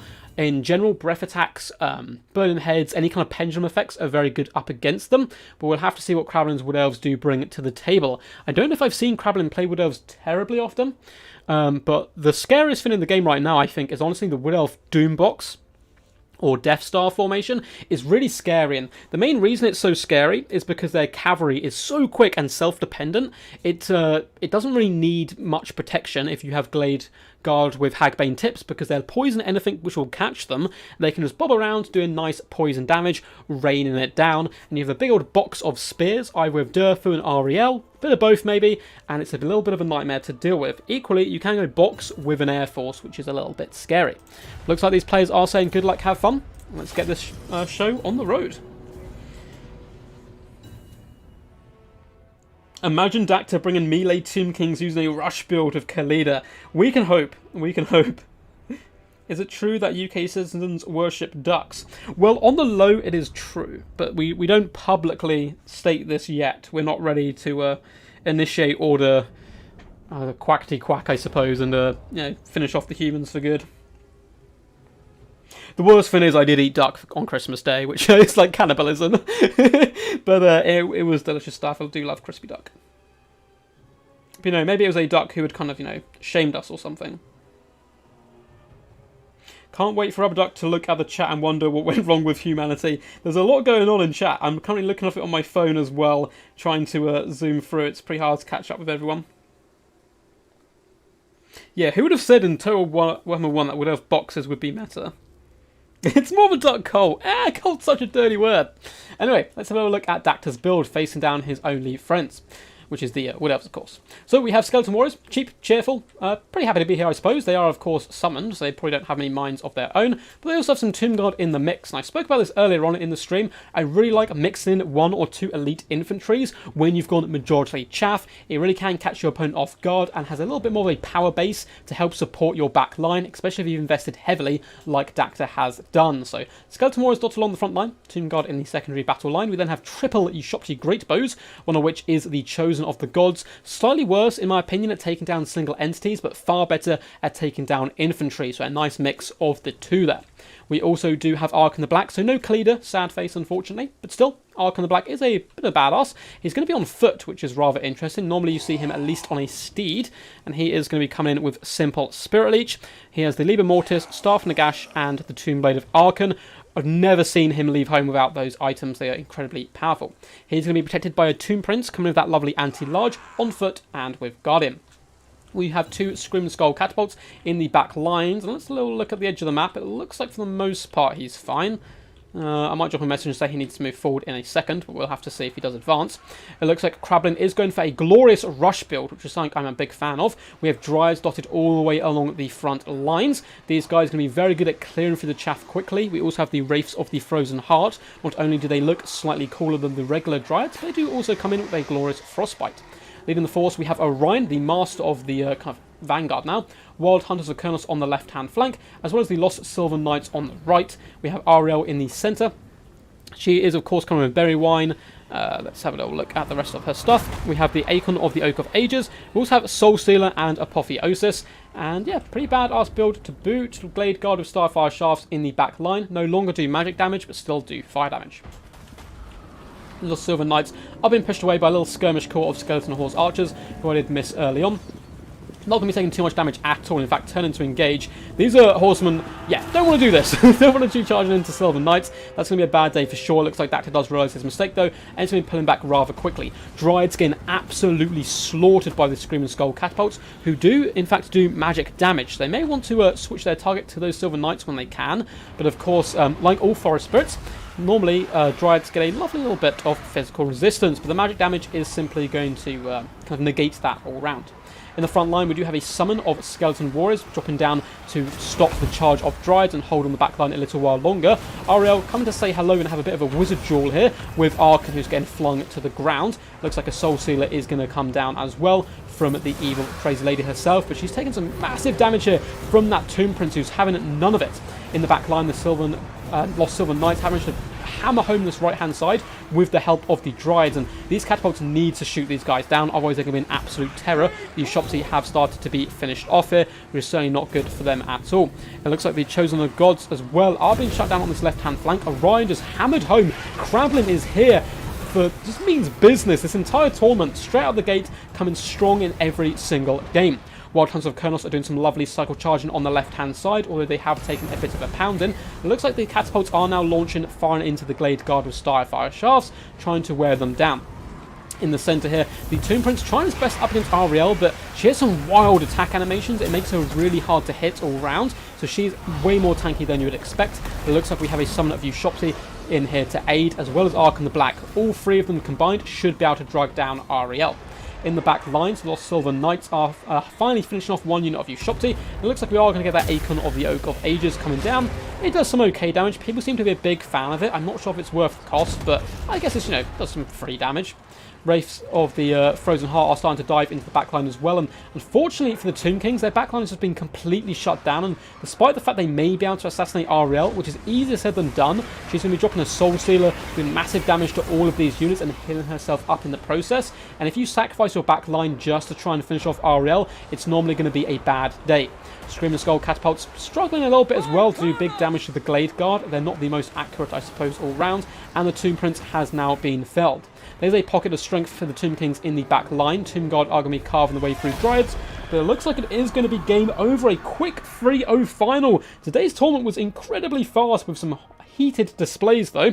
Very well played to both these champs. Dactyl, fantastic throughout the whole tournament, including the qualifiers. Unfortunately, just couldn't keep his back line online long enough to really do the damage he needed. But a combination of glorious right-hand flank overload with the Lost Silver Knights, as well as Orion on the left-hand side, there were simply too many targets for Dactyl to slow down. So the legendary Krablin is going to be this season's champion. He will be winning the $50 prize pool, which was put up by Desert Fox of the Sith clan. If you see any of the Sith guys around, please do say hello to them. They're a really lovely group of players who are trying to get into the Warhammer community a little bit. They are big fans of most Total War games. That was my fastest tour. Yeah, he had some really quick games all round. Dactyl, yeah, a little upset with himself that he didn't play his best series, but he played pretty fantastic all the way through. So massive shout out to Krablin though. Well done, Krabs. You are this season's champion. I will PM you about the prize money. Awesome stuff. So massive shout out to Krablin. He has managed to win this. Yeah, it's over already. This was like the quickest stream we've ever done in a tournament. Normally it goes on for about 3 hours, but I think we're rocking about an hour and a half here. So maybe we might do like a... Actually, no, we'll leave this. We'll leave this as it is. I'll probably do another stream tomorrow instead and get you guys in for some free-for-alls and stuff. No worries, Dactyl, man. Honestly, you played amazing in the first semi-finals. But yeah, it was just unfortunate up against kind of getting your backline overrun there by the legendary Krablin. Anyway, guys, hope you did enjoy. Let's update the scoreboard quickly. Let's go for a solid 3-0 to the legendary Krablin there, representing VM and carrying it home for the lads. So guys, hope you did enjoy. If you did, feel free to give the video a big old thumbs up and subscribe for all that good Total War Warhammer content. Massive shout out to everyone who joined in and has found the channel for the first time. Really hope that you enjoyed this. It was a weird tournament. It was a very quick one, but we still got some really fun games in there as well. And we'll be back streaming later in the week and videos every single day. If you guys want to... do you want to do some quick bows? I'll do some tomorrow, David, I think. I'll do some Total War quick bows tomorrow. But if you guys, yeah, forgot what I was saying. Oh yeah, if you guys want to join in these tournaments yourself, get involved in a really cool community of people, and just, stay up to date with the channel and so forth, feel free to join my Discord. There is a link in the description down below, as well as ways you can support the channel via Patreons and all that good stuff. But yes, hope you guys enjoyed. I'm going to stick around for a few seconds just to answer any questions. Not to mention that disgustingly small hitbox. Yes, Ariel is a little bit powerful at the moment. And I like Wood Elves. Wood Elves are probably my second favourite faction behind Lizardmen. But even I admit, she's a little bit OP. So I'm expecting either a hefty points increase or maybe a HP decrease, and then mixing up her hitbox and making it a bit larger and so forth. But Orion is such a Chad little wing. I agree 100%. The power couple was brought to the table, says Storm Runner. But looks like we don't have any questions, guys. And there's a little bit of delay on the chat, but looks like we're all good. So I think I'm going to leave it there. Thank you so much for tuning in. Until next time, peace, and as always, stay awesome.